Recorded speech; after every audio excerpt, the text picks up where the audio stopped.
En aquel tiempo se levantará Miguel, el gran príncipe que protegía a tu pueblo, y será tiempo de angustia cual nunca fue desde que hubo gente hasta entonces. Pero en ese tiempo será librado tu pueblo, todos los que se hallen escritos en el libro.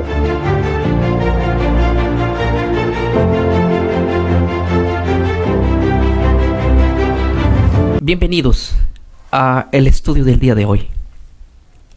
En el libro de Segunda de Corintios, permítanme estudiar Segunda de Corintios, el capítulo 3, encontramos dos palabras que son muy discutidas hoy. El primero es así. Dice el verso 9 de Segunda de Corintios 3, porque si el ministerio de condenación, un verso más atrás, encontramos también en el verso 7, y si el ministerio de muerte grabada con letras en piedra, encontramos dos cosas. En el verso 7, el ministerio de la condenación. En el verso 7, el ministerio de muerte. En el verso 8, en el verso 9, el ministerio de condenación. Y en el contexto hace alusión de la ley o los 10 mandamientos. Y muchos decimos, los 10 mandamientos son el ministerio de muerte, son el ministerio de condenación. ¿Qué es lo que Dios está diciendo aquí? ¿A qué se está refiriendo? Muchas preguntas nos han hecho con respecto a este tema. Y yo quiero en este momento estudiar con ustedes si los 10 mandamientos o la ley, Dios le dio al hombre como un ministerio para condenar al hombre, como un ministerio de muerte. O sea, cuando hablamos de los 10 mandamientos, aparentemente estamos hablando de muerte, de condenación. Pero es que, ¿será que Dios quería que el hombre muera o quería condenarlo a la muerte? ¿Es por eso que le dio la ley o los 10 mandamientos? Tendríamos que hacernos ese tipo de preguntas. Primeramente, yo quiero analizar algunos versículos con ustedes para entender lo que o lo que Pablo a los Corintios le dice. Primer verso que voy a estudiar es Deuteronomios, el capítulo 8. Dice así el verso número 1. Deuteronomios 8, 1. Cuidaréis de poner por obra todos mis mandamientos que yo os ordeno hoy, para que viváis y sean multiplicados y entréis y poseáis la tierra. Primeramente me llama la atención porque aquí Dios le dice, mira, yo quiero que ustedes guarden mis mandamientos para que vivan. O sea, la ley que Dios le da al pueblo no es para que muera ni para que se condene, sino para que viva, según Deuteronomios 8:1. Punto 2. Levítico 18:5 dice así: por tanto guardaréis mis estatutos y mis ordenanzas, los cuales haciendo el hombre vivirá en ellos. De nuevo, Dios no le llama a los mandamientos ley de muerte, ley de condenación, ni lo dio para que el hombre se condene ni para que muera. Le dio para que viva, lo dice Levítico 18:5. Ahora, yo quiero que quede claro lo que estoy leyendo. Permítanme leer Ezequiel 20, el verso 10 y el verso 11. Quizás son los versos más claros que voy a leer. Dice así: los saqué de la tierra de Egipto y los traje al desierto. ¿Para qué? ¿Para matarlos? ¿Para darles leyes de condenación? ¿Ministerio de muerte? ¿Para qué los sacaste, Señor? El verso 11 dice: les di mis estatutos y les hice conocer mis decretos, por los cuales el hombre que los cumpla vivirá. Ezequiel 20, 10 y 11. Son dos textos clarísimos que dicen que Dios le dio las leyes al pueblo para que el que los cumpla viva. No lo dio como condenación de muerte, ni es un ministerio de condenación, nada que ver. Estoy leyendo hasta aquí algunos versos, voy a seguir leyendo. El libro de Nehemías, capítulo 9, verso 29. Repito, Nehemías 9, 29. Les amonestaste a que se volviesen a tu ley, mas ellos se llenaron de soberbia y no oyeron tus mandamientos, sino que pecaron contra tus juicios, los cuales, si el hombre hiciere, en ellos vivirá. Una vez más, Dios le dice al pueblo que les ha dado leyes para que los cumpla, y el hombre que cumpla la ley vivirá. Dios no le dio la ley para matar a nadie, ni es un ministerio de condenación ni de muerte. Pero es que entonces aquí hay una cosa importante. Pablo dice que el ministerio de muerte, Dios dio el ministerio de muerte, Dios dio el ministerio de condenación, y le llama a la ley ministerio de muerte y ministerio de condenación. Pero todo el Antiguo Testamento, y aún Pablo mismo, va a decir que la ley no es para muerte ni para condenación. Entonces aquí hay un problema. Nos estamos metiendo en un problema. O Pablo está contra del Antiguo Testamento, o Pablo sufre de amnesia, que no se olvidó que él dice que la ley es para vida. Y ahora voy a leer lo que Pablo mismo declara. Pero primeramente quiero analizar un verso más en el libro de Mateo, el capítulo 19, del verso 16 al 19. Voy a leer este verso claro. Dice entonces así: Jesús, viviendo todavía antes de morir, él antes de morir está viviendo obviamente en los tiempos del siglo I. Antes de morir se encuentra con el joven rico, y mira lo que dice en el libro de Mateo 19, 16. Entonces vino uno y le dijo: Maestro bueno, ¿qué haré para obtener la vida eterna? Ahora, nota lo que Jesús le dice: no me llames bueno, ninguno hay bueno sino Dios. Ahora, nota lo que dice: mas si quieres entrar en la vida, guarda los mandamientos. Ahora, nota cómo le dice Jesús: si quieres tener vida, no le está diciendo tienes que huir del ministerio de muerte y de condenación, que son los 10 mandamientos, que son la ley. Si quieres vivir, deja el ministerio de condenación. No. Para Jesucristo el ministerio de la condenación no es la ley ni los 10 mandamientos. Para Jesucristo la vida es obedecer. Mira lo que dice. Él le dijo: mas si quieres entrar en la vida, guarda los mandamientos. Ya estoy diciendo y mostrando aquí claramente que la vida venía por la obediencia. O sea que la ley no trae muerte ni trae condenación, ¿sí?, para el que obedece. Ahora, nota lo que dice el texto. Le dijo: ¿cuáles? Y Jesús le dijo, o sea, el joven rico le dice: ¿cuáles son los mandamientos que tengo que guardar para vivir? Jesús le dijo: no matarás, no adulterarás, no hurtarás, no dirás falso testimonio, honra a tu padre y a tu madre, amarás a tu prójimo. O sea, le está hablando de los mandamientos de la ley. Jesucristo le dice: ¿quieres vida? Muy bien. ¿Quieres vida eterna? Muy bien. Te digo que guardes los mandamientos, porque el que guarda va a tener vida. Nota que Cristo no está diciendo que la ley es de condenación, ni es un ministerio de muerte. Entonces la pregunta que hay que hacernos es la siguiente. Aquí Cristo está citando los 10 mandamientos. Sí, es los 10 mandamientos que está citando Jesucristo. Y le dice: ¿quieres vida? Cumple. Ahora, la pregunta que tenemos que hacernos es: si la ley Dios no le dio al hombre para condenarlo, ni para que muera, no es un ministerio de muerte la ley. La ley no es un ministerio de muerte.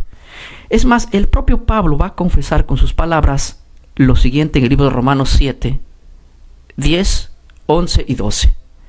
Mira, en Corintios Pablo está diciendo en el verso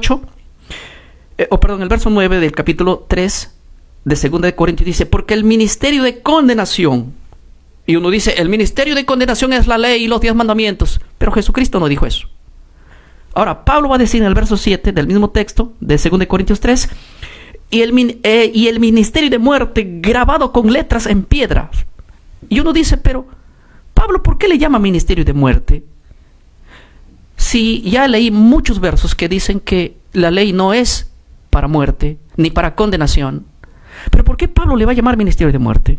Es más, mira que el propio Pablo dice lo siguiente en Romanos 7, el verso 10: y hallé en el mismo mandamiento que era para vida. ¿Para qué? ¿Para qué es la ley? ¿Para qué son los mandamientos? Dice Pablo: hallé en el mismo mandamiento que era para vida, en mí, Pablo dice, en mí resultó para muerte. ¿Pero por qué?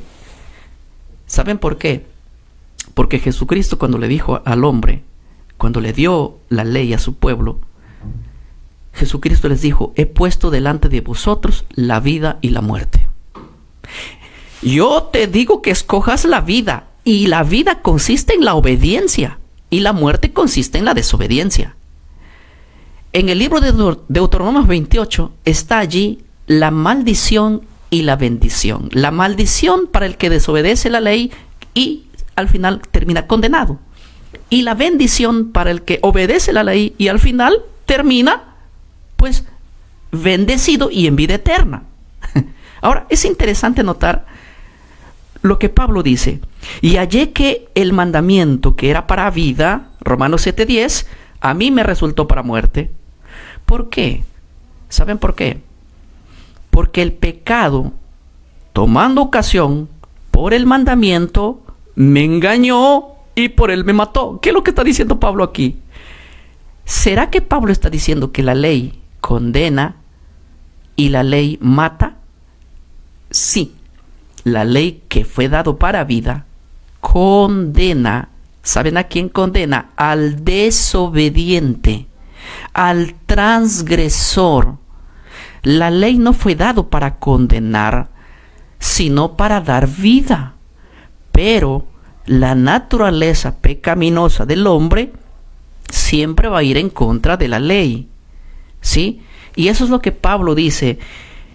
Dice así: porque el pecado, tomando ocasión, ¿sí?, por el mandamiento me engañó y por él fui muerto. Ahí comprendí, dice Pablo, el verso 12, de manera que la ley a la verdad es santa y el mandamiento santo, justo y bueno. Y Pablo va a seguir describiendo allí. Por ningún lado va a decir que la ley es la de condenación y la de muerte. Por lo menos hasta aquí donde estamos viendo. Pero ¿cómo es esto? Si Pablo le llama a la ley el mandamiento santo, bueno, bendito, ¿por qué justo? ¿Por qué? Es que en Corintios dice el ministerio de muerte y de condenación. Ahora vamos a ir para allá entendiendo muy bien este pasaje, o estos pasajes que hemos leído. Quiero resumir. Dios nunca dio la ley a su pueblo para matarlos ni para condenarlos. Eso ya tuvieron en Egipto. Eso ya ofrece el mundo. Dios los sacó y les dio sus leyes para que el hombre, viviendo en ellos o practicando en ellos, viviría, tendría vida.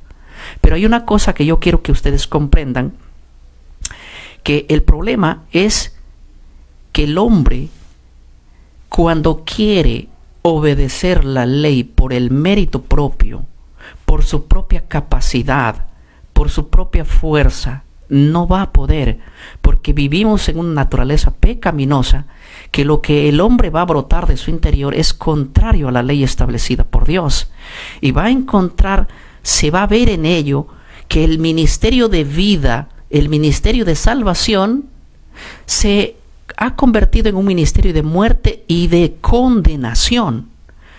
Entonces, ¿qué es el ministerio de muerte? De alguna manera, los 10 mandamientos es una arma que traería tanto vida como condenación. Es un arma de doble filo. Vida eterna para el que obedece y vive en ellas. Porque el mandamiento a la verdad es santo, justo y bueno. Pero dijo Pablo: en mí encontré el pecado que me hace contrario a lo que está acá. Entonces me veo condenado yo por la ley al querer obedecerlo. Y Pablo dice: agradezco. Y Pablo dice: miserable de mí, ¿quién me librará de este cuerpo de muerte? Porque la ley en sí condena al transgresor, y Pablo se ve reflejado en la ley y se ve complicado a poder ser un hombre obediente y un hombre fiel y un hombre salvado. Y él dice: ¿quién me librará de esto? Y él dice: gracias doy a Jesucristo, ¿sí?, porque él me ha librado del pecado, de la muerte, obviamente, sí, no de la ley. Cristo no vino a librarnos de la ley, nos vino a librar del pecado y de la muerte, que la ley nos ofrecía. Viéndola, reflejando nuestra vida ante la ley, nos vemos tan miserables. Entonces la ley nos debe conducir a Cristo, para que Cristo nos por su gracia nos salve y por la justificación de la fe nos haga libres. Esto no indica que hay que deshacernos de ella por ningún lado. Ahora, yo quiero analizar con ustedes el libro de Segunda de Corintios, el capítulo 3, lo tengo aquí y tengo algunas versiones de la Biblia para poder ir estudiándola y vamos a ver que todos quedemos clarísimos en cuanto a este punto, porque si bien es cierto, en el capítulo 3 del libro de Segunda de Corintios encontramos que parece que los 10 mandamientos son el ministerio de muerte y de condenación y hay que echarlo a la basura, como que si Dios hubiera dado la ley para que nos mate y para que nos condene. Sí, Dios dio la ley, pero para que el hombre viva, tenga vida eterna, para que el hombre haciendo eso viva, ¿sí? Pero no dio para condenación, pero sí es de condenación para el que está en contra de la ley, para el que está en contra de obedecer, para el que está en contra de lo que diga la ley. Para él se convierte en un ministerio de muerte y de condenación. Sí, porque la paga del pecado es la muerte, el pecado es la transgresión de la ley. Entonces todo hombre que está en contra de la ley y desobediente a la ley, pues los 10 mandamientos que es para vida se va a convertir en un ministerio de muerte y de condenación. Y Pablo se ve reflejado en ello. Pablo dice, en el libro de Romanos que lo leí, claramente Pablo dice, y allí en el mandamiento que era para vida, porque Dios dio el mandamiento para vida, a mí me resultó para muerte. Sí, obviamente, porque violando y quebrantando la ley por nuestras naturaleza pecaminosa, la ley nos condena, ¿sí? Cuando la ley debería ser no para condenación, sino para que me lleve a la vida, ¿sí? No para que me condene. Ahora, miren lo que dice el libro de Segunda de Corintios 3, desde el verso 1 hasta el verso 5, lo que dice 1 Corintios o 2 Corintios 3 del 1 al 5 es acerca de las cartas de recomendaciones. Primeramente voy a leer el verso 2 y el verso 3. Voy a leer desde el 1, ¿ya? Comenzamos otra vez a recomendarnos a nosotros mismos, o tenemos necesidad, como algunos, de carta de recomendación para vosotros o de recomendación de vosotros. Pablo está diciendo aquí lo siguiente. Miren, en el siglo I, algunos hermanos iban a visitar algunas iglesias y pedían esas iglesias cartas de recomendación. Esta práctica no hace mucho ha sucedido también en muchos años.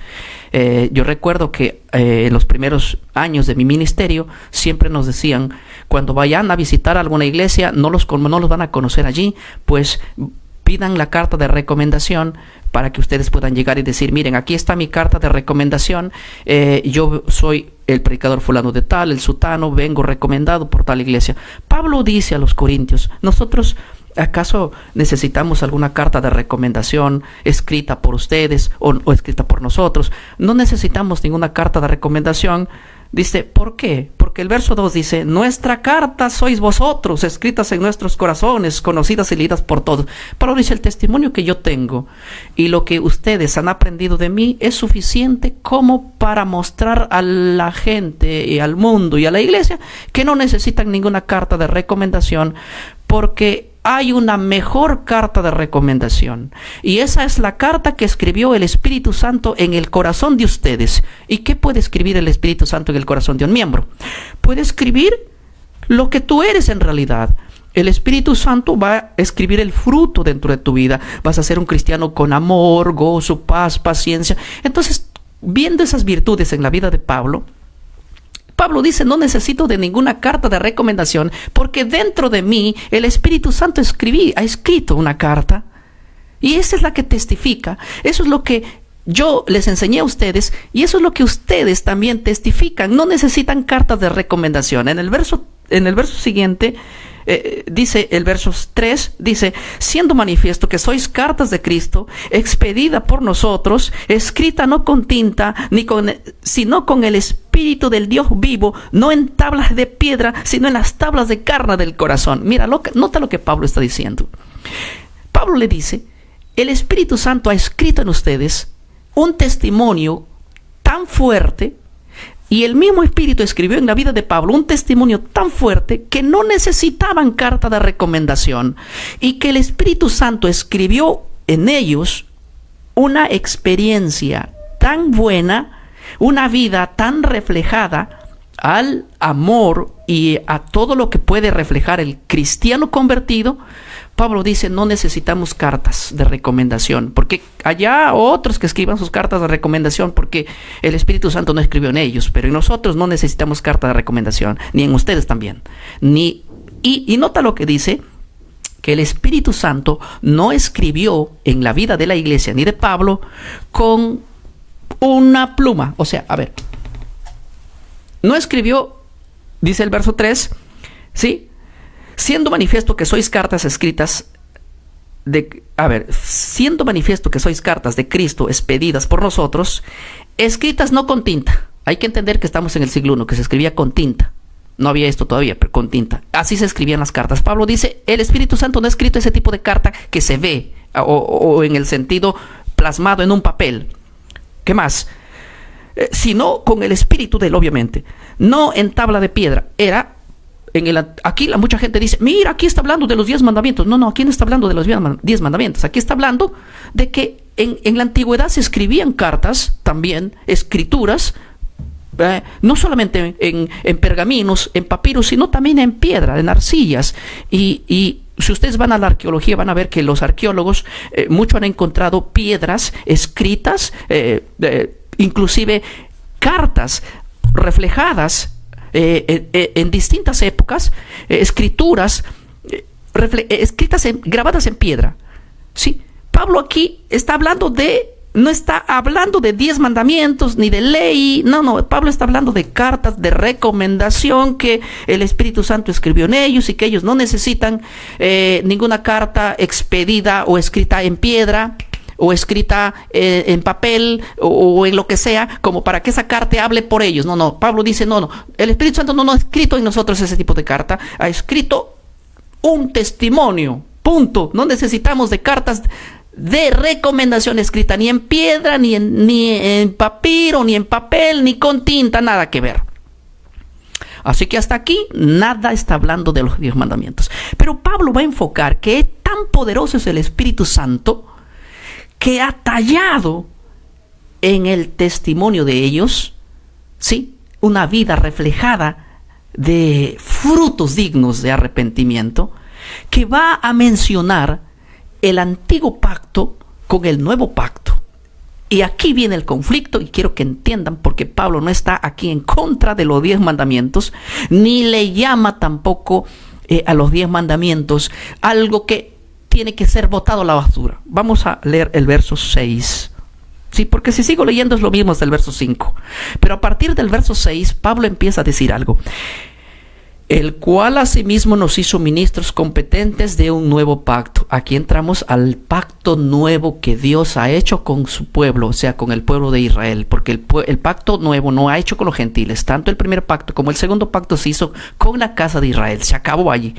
Es más, si hay alguien aquí que me diga, pastor, estás equivocado, el primer pacto se hizo con Israel, el segundo pacto se hizo con todas las naciones, yo quiero que me muestren un texto donde Dios hizo pacto con todas las naciones en el Nuevo Testamento o en el Nuevo Pacto. No. Lo hizo con el mismo pueblo. Y ya voy a leer el texto, pero por si acaso alguien quiera decir, el primer pacto Dios lo hizo con Israel, el segundo pacto Dios lo hizo con los gentiles. Y también con Israel. No, nada que ver. Dios hizo un pacto con el mismo pueblo, el primero y el segundo. ¿Sí? Es más, les reto un verso bíblico donde diga que Dios hizo pacto con los gentiles o con todas las naciones. No, Dios hizo pacto solo con un pueblo. El primero y el segundo con el mismo pueblo. Se acabó. Y aquí el verso 6 dice, el cual asimismo nos hizo ministros competentes de un nuevo pacto. No de la letra, sino del Espíritu. Porque la letra mata, mas el Espíritu vivifica. Es importantísimo. Ya ves, pastor, ¿qué haces predicando tú los 10 mandamientos si son letra? La letra mata, pero el Espíritu nos da vida. Así que votemos la ley y quedémonos solo con el Espíritu Santo, ya que el Espíritu Santo es contrario a la ley. La ley mata, la ley condena. Muy bien. Y nos hacemos todos desechadores de la ley, porque aquí Pablo dijo, la letra mata. Pastor, ¿por qué tanto estudias? Yo les voy a mostrar mi biblioteca. Aquí tengo varios libros y me dedico mucho tiempo a estudiar. No hemos tenido la oportunidad de capacitarnos, pero en escuelas universitarias de teología no hemos tenido esa oportunidad. Yo les he contado cuando ha sido Dios me ha ayudado a comprender y a seguir estudiando. Soy una persona que me gasto mucho tiempo estudiando. Y mucha gente dice, pero ¿por qué tanto estudio? ¿No sabes que la letra mata? Y ellos piensan que la Biblia es la que nos mata. Si la Biblia es la que nos mata, pues deputemos la Biblia y vayamos en contra de Cristo a decir, ¿por qué nos mandaste a escudriñar las Escrituras si la letra mata? Ahora, yo por eso no estudio la Biblia, estoy en contra en contra de la capacidad de la crítica textual, estoy en contra de la papirología, estoy en contra de la teología, de la hermenéutica, el exégesis. Eso es para mí basura, dicen muchos. Para mí el Espíritu Santo nada más me capacita. Unos ignorantes. Hay que estudiar la Biblia, hay que capacitarnos, hay que estudiar lengua, griego, arameo, hebreo. Hay que ser gente que estemos dispuestos a eso. Eso no te va a matar. Eso no te va a matar. Eso te va a hacer más sabio. Porque la Biblia dice que escudriñemos las Escrituras, ¿verdad? Jesús dijo así, escudriñar las Escrituras. Ahora, si hay una teología barata por ahí, no, el que estudia mucho, no, hermano, ¿por qué tanto estudio? ¿Por qué tanto estudio? Para mí el Espíritu Santo me guía y el Espíritu Santo... No digo que no. ¿Sabes? La letra, a la verdad, mata cuando es pura letra. Sí. Y este es el peor error que también se comete muchos. Muchos caen en este error. ¿Saben cuál es el error del erudito? El erudito, a la verdad, es que se concentra como el judío, el fariseo muy estudioso, solamente en la letra y en la letra y en la letra y en la letra y en la letra y en la letra. Ese es el pecado de los maestros. Eso es el pecado de los que nos gusta el estudio. El pecado que nos gusta el estudio es que nos sentimos tentados. Allá no, ay, es que mi conocimiento, es que mi talento. El pecado del erudito es que él solo se va a la letra, a la letra, a la letra y a la letra y a la letra. Pero nada con la oración, nada con el ayuno, nada con el depender del Espíritu Santo. Déjame decirte que la Biblia, aquí todas estas letras que hay aquí, son para vida, pero tenemos que complementarlo con el Espíritu Santo, porque si nosotros somos como los fariseos de pura letra y no nos entregamos por completo al Señor, a depender de su Santo Espíritu, ahí sí, la verdad, la letra mata. Y Pablo está dejando aquí claramente esto, ¿sí? Asimismo nos hizo ministros competentes de un nuevo pacto, no de la letra, sino del Espíritu, porque la letra mata, más el Espíritu vivifica. Pero una cosa yo quiero decir, tampoco el otro extremo de decir, yo a la verdad solo el Espíritu y el Espíritu me ilumina. Yo conozco hermanos, con todo respeto, pastores, con todo respeto, no estoy en contra de ellos, sino de la manera que expresan de sus labios. Ellos dicen así, pero es que yo no me alisto. Mira, yo paso horas armando temas. Ustedes van a ver que los temas que yo hago son temas que agarro. Yo tengo mi cuaderno donde estudio, leo, informo. Me explico. O sea, paso horas estudiando y no simplemente me enfoco en decir, ya, porque a mí el Espíritu me guía y el Espíritu es el que me va a dar todo el conocimiento, pero no agarro la Biblia, no agarro un libro, un comentario bíblico, no agarro un Strong, o digo, todo aquel que le escucho hablar de hebreo, arameo, eso son pura letra. Yo a la final orando y oro y el Señor me revela. Eso es fanatismo también. O sea, yo lo que quiero decir es que la letra mata sí cuando buscas tú solamente letra y no te plasmas en el Espíritu. Pero también cuando tú te basas, solamente dices, yo soy un hombre espiritual, y eres un ignorante por el otro lado, estás en contra de todo aquel que dice, bueno, yo quiero dar clases de teología, dice uno, yo quiero dar, hermano, quiero enseñarte de hermenéutica, quiero enseñarte de historia, crítica textual, papirología, y todo. Y hay un grupo de gente que fanáticamente también nos llevamos al otro extremo de decir, no, esos son tonterías, a mí el Espíritu Santo basta. Me explico, tenemos que llegar a un punto equilibrado. La letra mata, sí. El pecado de los eruditos, el pecado de los que les gusta escudriñar la Biblia es que a veces nos reflejamos solamente a la letra, de tal manera que los fariseos eran tan letrados, tan conocedores de la ley, tan conocedores de los decretos, que por un lado eran la letra que debe complementarse con el espíritu, les llegó a ellos simplemente a la muerte.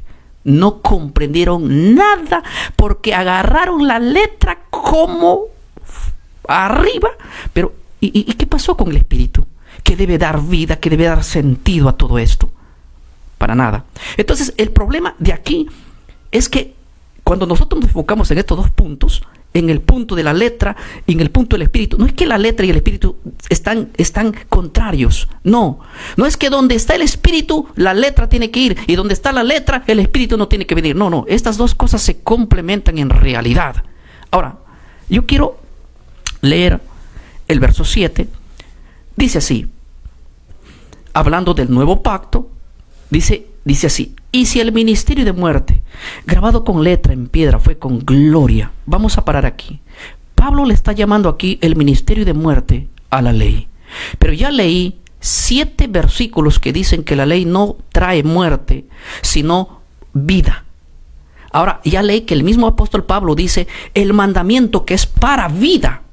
Entonces, tengo que tener una cosa. Ya expliqué muy bien también que cómo es eso de que si la ley Dios lo dio al pueblo para vida, porque Dios no dio la ley para condenar a nadie, ni para matar a nadie, ¿cómo es que aquí Pablo le llama el ministerio de muerte grabado en letras de piedra? Ya expliqué claro y enfatizo a los que recién se conectan aquí, diciendo que el ministerio de muerte, vamos a imaginar que estos son los 10 mandamientos, la Biblia que tengo acá, ¿sí? Los 10 mandamientos o la ley entera, Dios no le dio al hombre para matar a nadie. ¿Y ustedes creen que Dios sacó de Egipto a Israel y dijo, bueno, no les terminó de matar el faraón, aquí yo los mato en el desierto, ¿qué puedo darles para matarlos?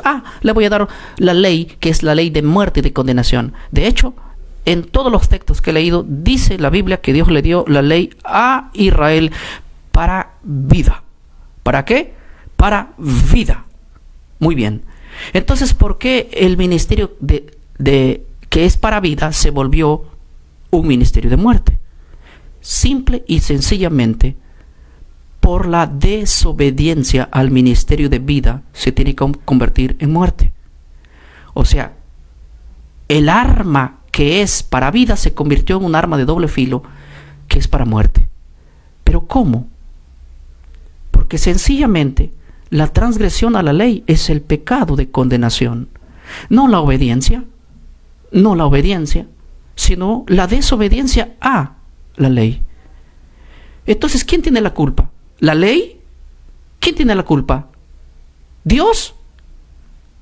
¿O el hombre que no se ciñe dentro del brazo del Señor? Tenemos que hacernos esa pregunta. ¿Por qué? ¿Y qué es el ministerio de muerte? ¿Qué es el ministerio de condenación? El ministerio de muerte y de condenación no es los 10 mandamientos, es la desobediencia a los tales. Porque si los 10 mandamientos o la ley antigua es el ministerio de muerte, Dios los dio la muerte y la condenación. No, Dios dio la ley para vida, pero se convirtió en un arma de doble filo que llegó a ser el ministerio de condenación, la violación.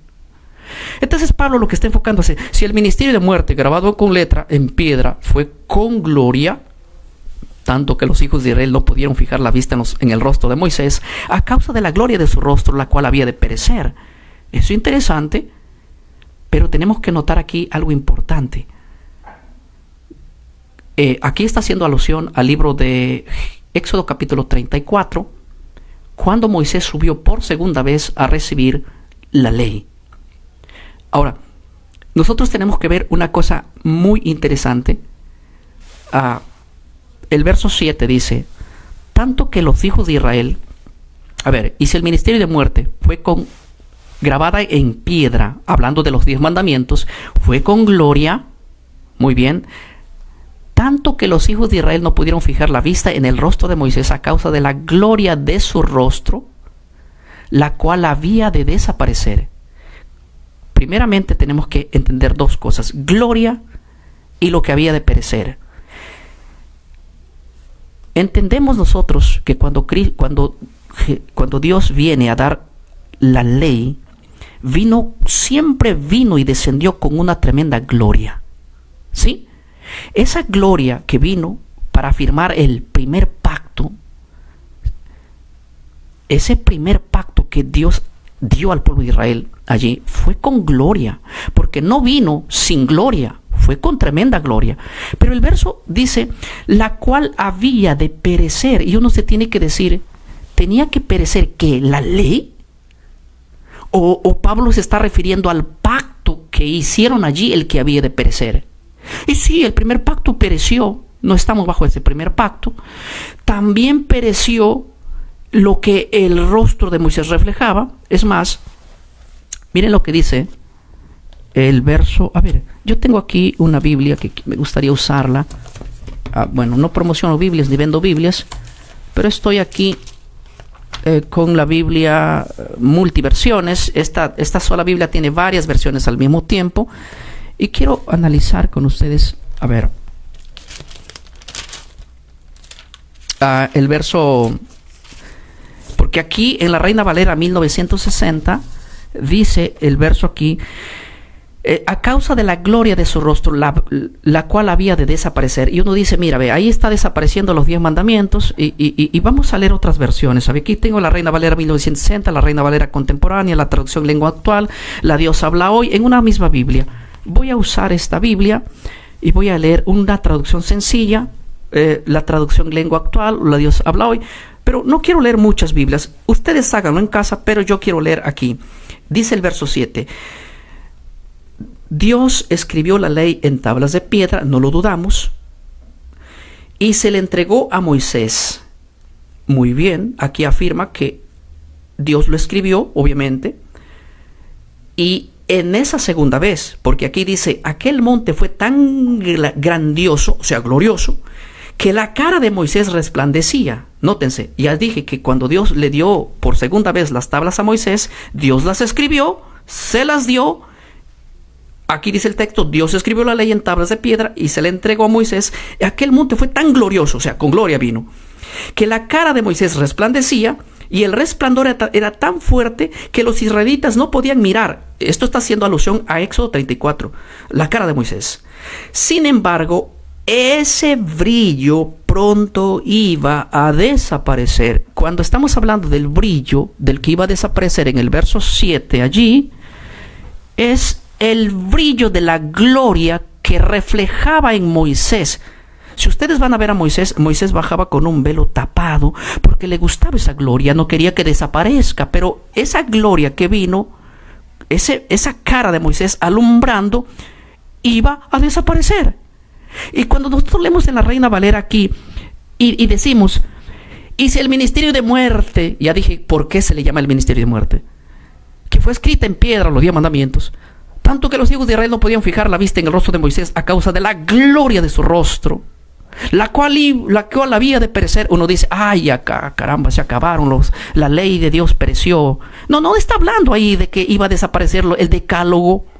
No está hablando de eso. Está hablando que cuando Dios vino con gloria, ¿sí? Esa gloria, o sea, sin gloria no vino con gloria.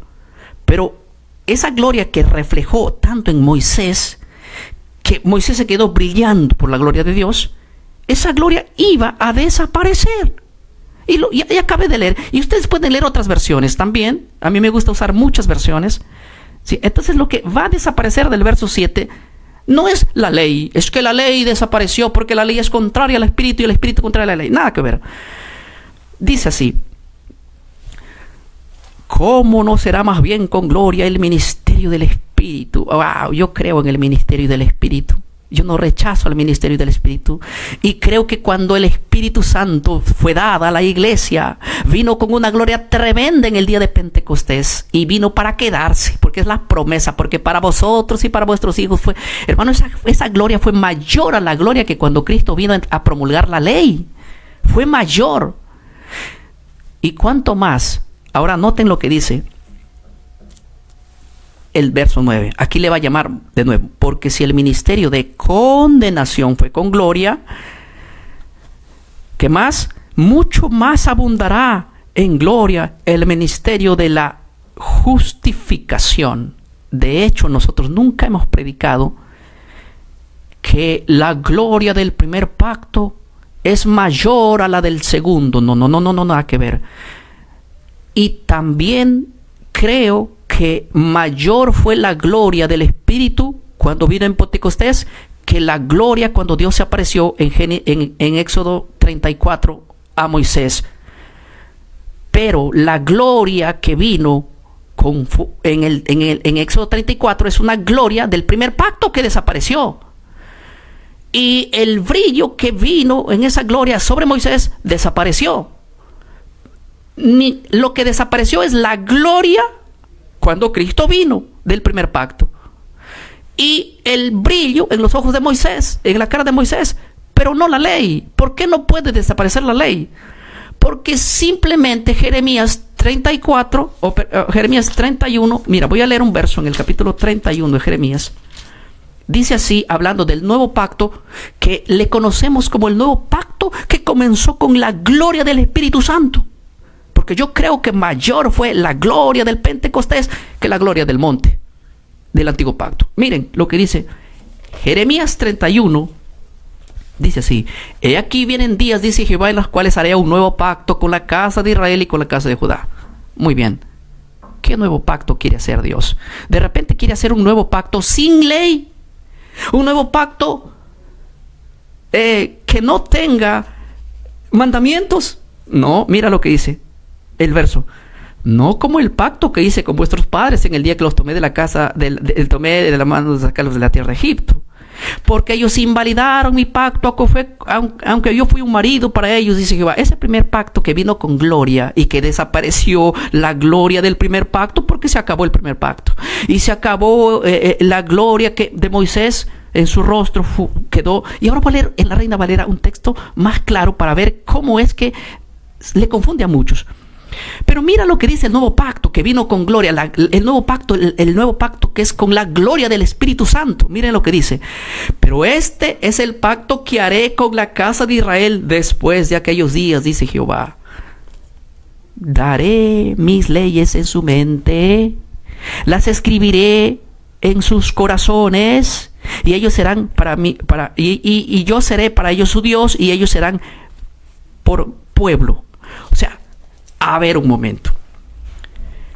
No que la ley desapareció en el primer pacto.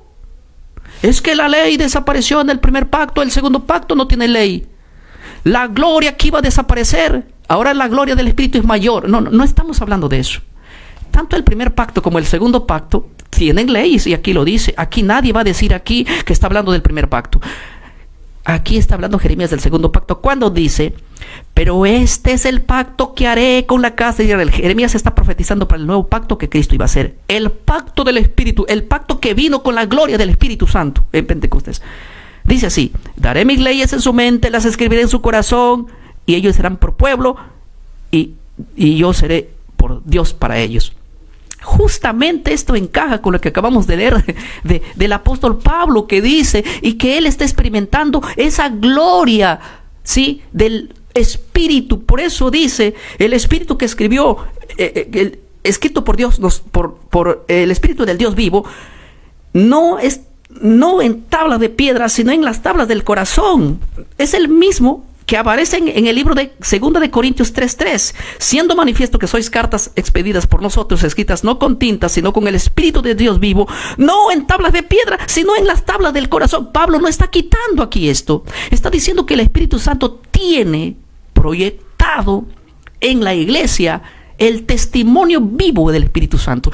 Y el que recibe el Espíritu Santo no va a estar en contra de la ley. Esto yo quiero que entiendan. Pablo le llama ministerio de muerte y ministerio de condenación a todo aquello que es sacando a Cristo de en medio de esto. Y hablé bastante de esto. Y este video va a quedar grabado porque lo estamos transmitiendo para las plataformas de Facebook y YouTube. Así que nada que ver. Ahora, nota, es interesante, ¿sí? Yo tengo aquí algunas preguntas que he apuntado. A ver. Del verso 3 de 2 Corintios al 5 nos habla de las cartas de recomendaciones. El verso 6 de que la letra mata, y hablé sobre eso. La gloria que debía desaparecer, obviamente, en el verso, vamos a ver el verso 10 y el verso 11. ¿Cuál era la gloria que iba a desaparecer?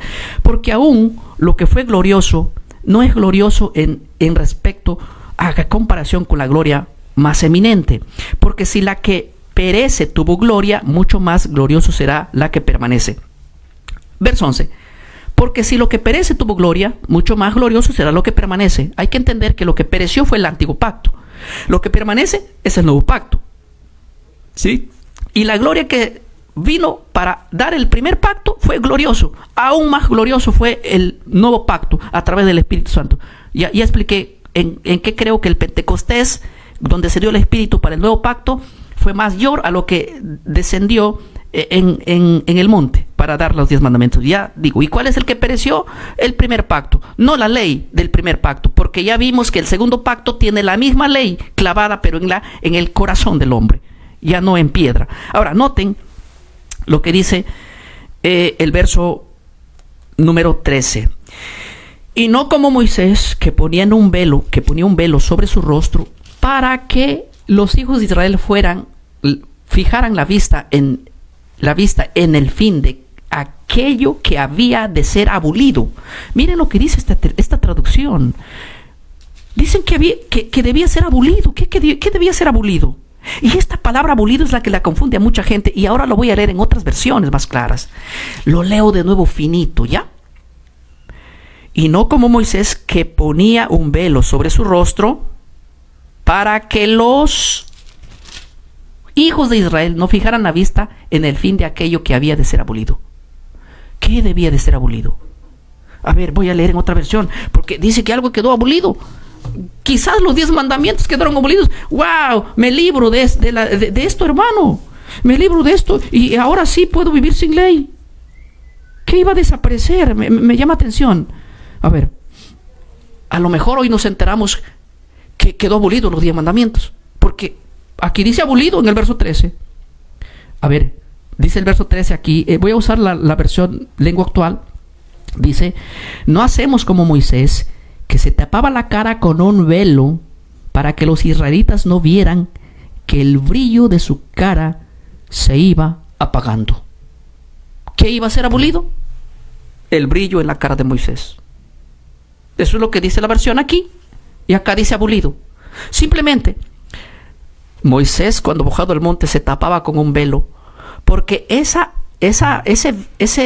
brillo que él tenía iba a ser abolido. La mejor expresión sería iba a desaparecer. O anteriormente leímos en un verso que decía que en el verso 7, dice el verso 7 que eso iba a desaparecer. Dios escribió la ley en tablas de piedra y se le entregó a Moisés. Aquel monte fue tan glorioso que la cara de Moisés resplandecía, y el resplandor era tan fuerte que los israelitas no podían mirar a Moisés cara a cara. Sin embargo, ese brillo pronto iba a desaparecer. O sea, lo que iba a desaparecer y lo que queda abrogado, lo que queda abolido, mejor dicho, aquí dice la palabra abolido en la Reina Valera, y la gente piensa que quedó abolido la ley y los 10 mandamientos. Es una locura lo que están diciendo. Lo que quedó abolido, lo que quedaría caducado, por así llamarlo, o iba a desaparecer, era el brillo en la cara de Moisés. No confundamos esto con los 10 mandamientos, hermanos. No confundamos esto con los 10 mandamientos. Aquí no podemos estar hablando de que quedaría anulado en el nuevo pacto los 10 mandamientos, ya que el espíritu no es contrario a la ley y la ley contrario al espíritu. No, ambas cosas van de la mano. Y esto es interesante Ahora yo quiero analizar con ustedes el verso 14 y el verso 15. Y con esto voy a ir terminando. ¿Qué es respecto al verso 15? ¿Qué es lo que a mucha gente lo tiene cegado? Porque yo escucho mucho a la gente decir: la gente que guarda la ley tiene un velo y no puede ver a Cristo. ¿Sí? Y de alguna manera han entrado a un error, que cualquier persona que dice que debe guardar la ley está su velo como Moisés con el velo tapado. Y aquí voy a leer lo que dice el verso 14. Pero el entendimiento de ellos se embotó. ¿Quiénes son esos ellos para Pablo? ¿Saben quiénes son esos ellos? Los judíos que no aceptaron a Cristo. Esos judíos que no aceptaron a Cristo y que guardan la ley ahora, justamente en el presente, también están ciegos, porque la ley sin Cristo no es nada. Porque la ley te conduce a Cristo. Y los judíos en el siglo I, desde el siglo I, hablaban y creían tanto en la ley, pero cuando vino Cristo ni lo conocieron. ¿Cómo es que hablemos de la ley pero no aceptemos a Cristo? La ley no es contraria a Cristo, ni Cristo es contraria a la ley. Pero los hombres que han rechazado a Cristo, pero que tienen la ley como vigente, créanme que están ciegos y solo van a ser libertados si Cristo los hace libres. Miren lo que dice: no libres de la ley, Aquí va a decir: porque hasta el día de hoy, cuando leen el antiguo pacto, les queda el mismo velo les queda el mismo velo no descubierto, el cual por Cristo es quitado. ¿Qué es quitado? ¿La ley o el velo? Es que cuando vas a Cristo tiene que ser quitado la ley. No dice eso la Biblia. No dice que va a ser quitado la ley. Dice el velo que te tapa para ver a Cristo. Cuando vas al Señor te es quitado. El velo. Diga conmigo, velo. No la ley. El velo te es quitado. Te hace ver el verdadero significado de la ley, quien es Cristo. Y todos los judíos del primer siglo un poquito creyeron en el Mesías, aunque todos hablaban de la ley. Y hoy en día los judíos allá en el Medio Oriente, el 2%, ni siquiera el 3%, tienen a Cristo y guardan la ley. No es que lo han votado. Los únicos que votan la ley después de creer en Cristo es ¿quién? Es la iglesia, porque cree que el que está con Cristo hay que votar la ley. No. Las dos cosas van de la mano, porque el primer pacto tuvo ley y el segundo pacto también tiene ley. Nota lo que dice el verso 15. Y aún hasta el día de hoy, cuando leen a Moisés, el velo que está puesto sobre ellos, ¿sí? Y el velo está puesto sobre ellos y de ellos. Ahora noten lo que es el 16. Pero cuando se convierten al Señor, el velo se quitará. ¿Qué se quitará? El velo. El velo es quitado. Así que yo quiero que ustedes comprendan algo muy importante. Muy importante.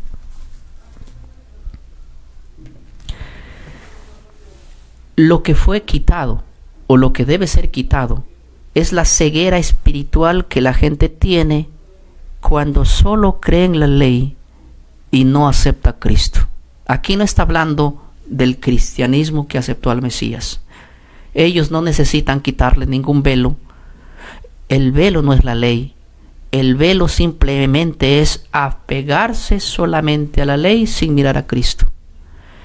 Dejemos de lado aquí a los que defienden la ley. ¿Quiénes son los que defienden la ley? Yo soy evangélico, pero hablemos por ejemplo de los mesiánicos y hablemos por ejemplo de los adventistas y de otras denominaciones que ellos guardan y creen y dicen que la ley es vigente. Muy bien. Entonces la pregunta es, cuando reconocen ellos deben reconocer a Cristo. No. Ellos ya reconocen a Cristo. Así que aquí no está hablando de gente que no reconoce a Cristo, sino de gente que aún no reconoce. Y los que no reconocen a Cristo son, obviamente, los judíos que no aceptaron al Mesías. De ellos está hablando. No está hablando del cristiano que ya aceptó al Mesías. El cristiano que ya aceptó al Mesías no va a desechar la ley. No, por ningún lado. Tenemos que entender este punto importante. En el verso 14, en el verso 15, nos habla de que el velo nos es quitado solamente aceptando al Mesías. Quiero ir concluyendo todo lo que he dicho. Los que se han conectado último pueden ver después todo lo que se dijo aquí. Lo que yo dije fue lo siguiente. He leído versos de que la ley Dios le dio al hombre para que viva, no le dio para que muera.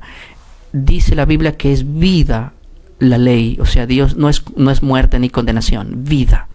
Segundo, he leído que la desobediencia a la ley es lo que trae condenación y muerte. En otras palabras, la ley no trae muerte ni condenación, ni dio la ley Dios para condenar a nadie, sino que la desobediencia a la ley es la que condena al hombre. He visto que el primer pacto vino con gloria, ¿sí? Y que el segundo pacto con una mejor gloria. Nada que ver, nada que discutir con eso.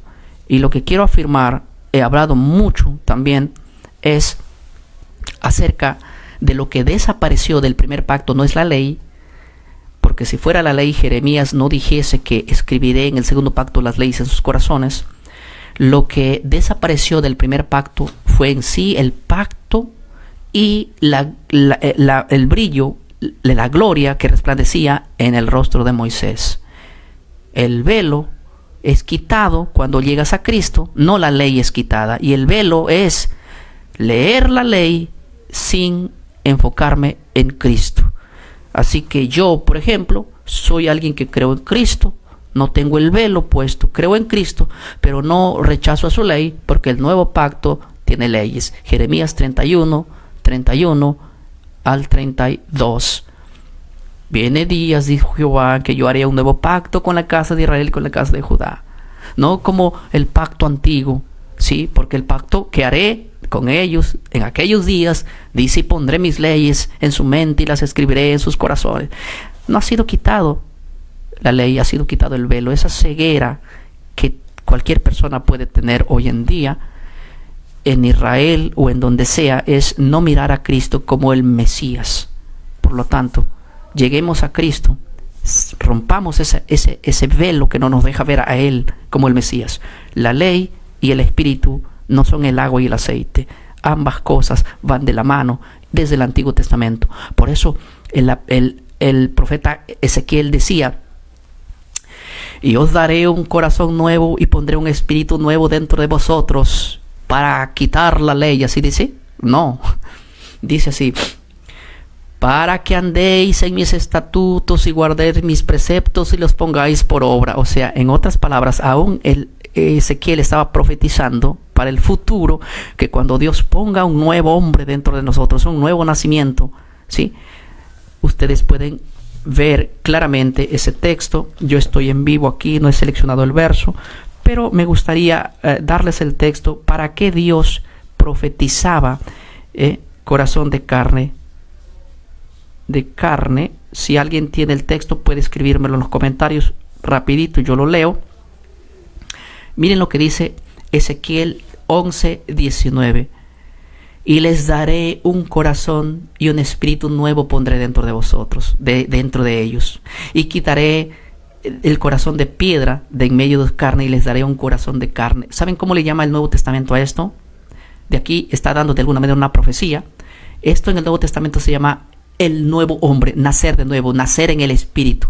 Pero ¿para qué Dios quería que cambiemos el corazón de piedra por un corazón de carne? Que el corazón de carne es donde se sembraría, ¿qué cosa? La ley. Por eso dice: quitaré de vosotros el corazón de piedra y pondré el corazón de carne y escribiré las leyes en vuestros corazones.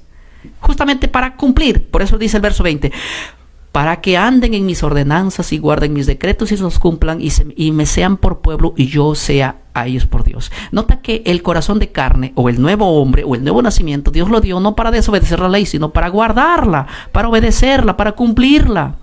Y es lo mismo que aparece en Ezequiel 36:26. Os daré un corazón nuevo y pondré un espíritu nuevo dentro de vosotros y quitaré de vuestra carne el corazón de piedra y os daré un corazón de carne. Y pondré dentro de vosotros mi espíritu. ¿Para qué? El Espíritu Santo. ¿Para qué? Y haré que anden en mis estatutos y guardes mis preceptos y los pongáis por obra de nuevo. El nuevo nacimiento, el nacer del Espíritu, no tiene que ir en contra de la ley. ni a votar la ley, sino para vivir en obediencia a ella. Entonces Dios quiere quitar el corazón de carne, de piedra. También quitó el mandamiento en piedra porque no lo hay. Ahora Dios me dio un corazón de carne, y en ese corazón de carne Dios quiere escribir su ley para cumplirlo, no para votarlo. Entendamos esa partecita, por favor. Por favor, entendamos esa partecita. Que Dios los bendiga. Y si hay varias preguntas, voy a estar haciendo un siguiente video con respecto a este mismo tema. Dios los bendiga, mis hermanos. Estoy cumpliendo la hora exactamente con ustedes. Dios los bendiga. Finalicemos entonces. En aquel tiempo se levantará Miguel, el gran príncipe que protegía a tu pueblo, y será tiempo de angustia cual nunca fue desde que hubo gente hasta entonces. Pero en ese tiempo será librado tu pueblo, todos los que se hallen escritos en el libro.